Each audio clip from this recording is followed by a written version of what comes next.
An anomaly is defined as anything that deviates from the expected, normal, or standard. This is quite a wide definition. An ant being slightly stronger than most others of its species is an anomaly, but so is something that breaks our perception of reality, something that goes against everything we've ever known, bringing the nature of existence into question is an anomaly, something to be studied. When it gets swept away, unexplained, however much the anomaly has affected your life, you begin to feel a lot like that ant, insignificant. My sister is an anomaly now.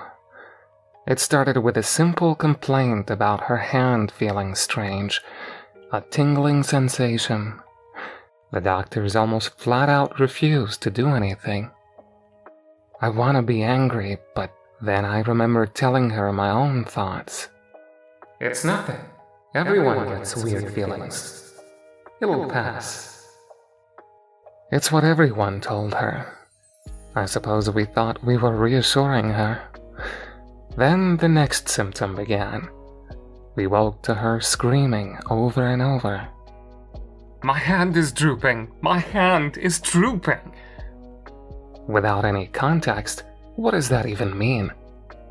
She knew exactly what it meant. She was the only one living this nightmare. Nobody could quite understand what she felt. I burst into her room seconds before our parents did the same. There she knelt, on her bed, with the fingers of her right hand about twice as long as usual. I can feel them, she cried. They're trying to continue. My mother flicked the switch, perhaps hoping that our eyes deceived us in the dark. The middle of the night, in a very dim light, it seems to teeter right on the edge of reality. It's the perfect condition to conjure up an illusion of the mind. Yet this, right here, was as real as you. Her hand was stretched. My mother immediately dialed the emergency services, whilst my father went into comfort mode. Hey, it's all right. Are you feeling okay? My sister sat for a moment, staring at her hand. Her breathing remained constantly heavy. In the background, I could hear my mother on the phone, although I wasn't paying much attention. Yes, twice as long. She was asleep. No, I don't know how. I feel... She paused, perhaps focusing on the feeling, deciding whether or not she felt okay. How would she even describe okay in this moment? Long. My father and I glanced at each other for a moment. Was that meant to be a joke? I smiled awkwardly. What does that mean? She got up from her bed, making it slowly apparent to all of us that she was taller. Not by much, maybe an inch or two, but in the context of human height overnight, that's a lot. The room fell silent. I think I could make out the operator on the other side of the phone, trying to see if my mother was still there. Physically, she was, but mentally, I think she was just worried for her daughter. What's happening to me? Her voice broke slightly. It broke all of us along with it. To sound so dazed and lost about your own self is heartbreaking. It was the last time I saw her with any description of human emotion. She lunged towards my mother in the doorway, not to hurt her, just to leave the room. Although with all the urgency she had in her movement, I don't believe she would have cared if she had actually hurt anybody on the way out. We all called out for her, but she didn't turn back around. She didn't speak. She just ran through the house. Leaving the light of her room, she blended into the shadows. I don't know if my mind deceived me, but I swear I saw her hit her head on the ceiling multiple times, as if she was growing further. Each time she did, she grunted with pain, as if using a voice that was not her own. Each of us only seeing her from the corner of our eyes had managed to lose her in our own home. My father searched around upstairs, while my mother, still on the phone, started wandering the street outside. Catching a glimpse of something out the back window of the kitchen, I stepped outside. I was afraid of what I might be walking into, what nightmare could be waiting for me. I decided that whatever it was, I owed it to my sister to join her in this. Slowly, I made my way towards the movement. She had wrapped herself around a tree in the garden, one we used to climb as kids.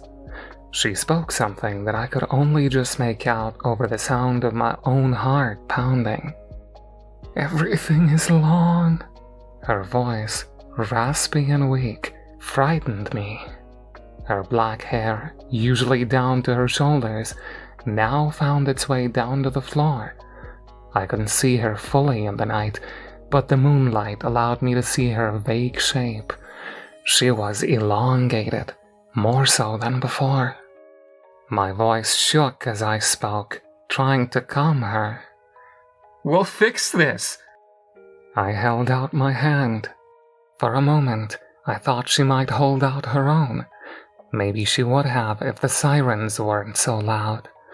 An ambulance at the front of the house caught her attention as she let go of the tree, her snake-like limbs falling to the ground as she made her way over the fence.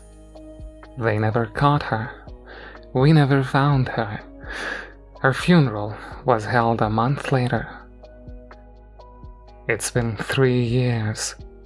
I still live in the same home. Her bedroom is almost exactly as it was. We keep her door open.